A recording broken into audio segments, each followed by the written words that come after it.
L'école numérique, c'est l'école du XXIe siècle, mais ce n'est pas l'école qui est devenue numérique, c'est l'école qui a su s'approprier l'atout ou la plus-value du numérique. C'est-à-dire qu'aujourd'hui, grâce aux outils numériques, les enseignements, les pratiques pédagogiques, elles ont évolué. On va pouvoir enrichir, améliorer, transformer l'enseignement à l'aide du numérique. L'élève va pouvoir apprendre différemment, va pouvoir travailler différemment et donc va pouvoir progresser de façon différente. Les tablettes permettent également la recherche sur Internet, que ce soit pendant les cours en complément de ce que dit le professeur ou même à la maison pour des remédiations ou des compléments d'information.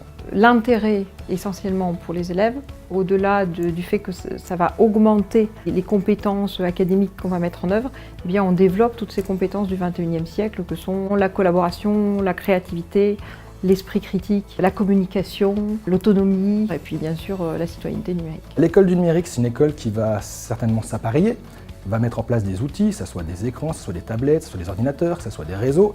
Et cet attrait de la tablette ou de l'ordinateur en général va faire que l'élève va avoir tendance à se dépasser. Le numérique, c'est un milieu dans lequel ils baignent, ils sont rassurés.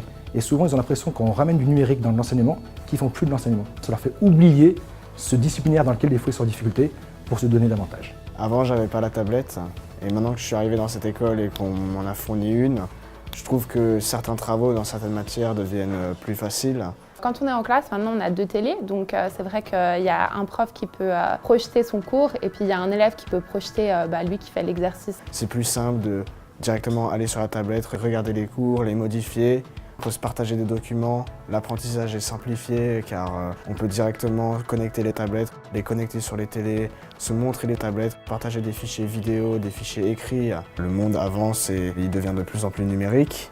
Donc le fait qu'on nous baigne dans cette technologie quand on est à l'école et que l'on apprenne comment l'utiliser, utiliser les tablettes, les ordinateurs, ça peut certainement nous aider pour nos métiers futurs. Si on n'a pas une bonne infrastructure, il est difficile de mettre en place quoi que ce soit au niveau projet numérique. Les salles sont volontairement carrées, ce qui ne permet pas de ménager une distance entre les élèves et les enseignants, parce que l'on ne souhaite pas avoir un enseignant en face des élèves, mais un enseignant parmi les élèves. On va également permettre à l'enseignant de sortir de cette salle de cours. Donc on va démarrer le cours naturellement dans la salle et puis on va donner une consigne et dire aux élèves, eh bien, dans 20 minutes, on revient et on met en commun. Les élèves se dispatchent dans l'open space, le professeur passe de groupe en groupe et puis au bout des 20 minutes annoncées, on revient dans la salle de cours et on met en commun.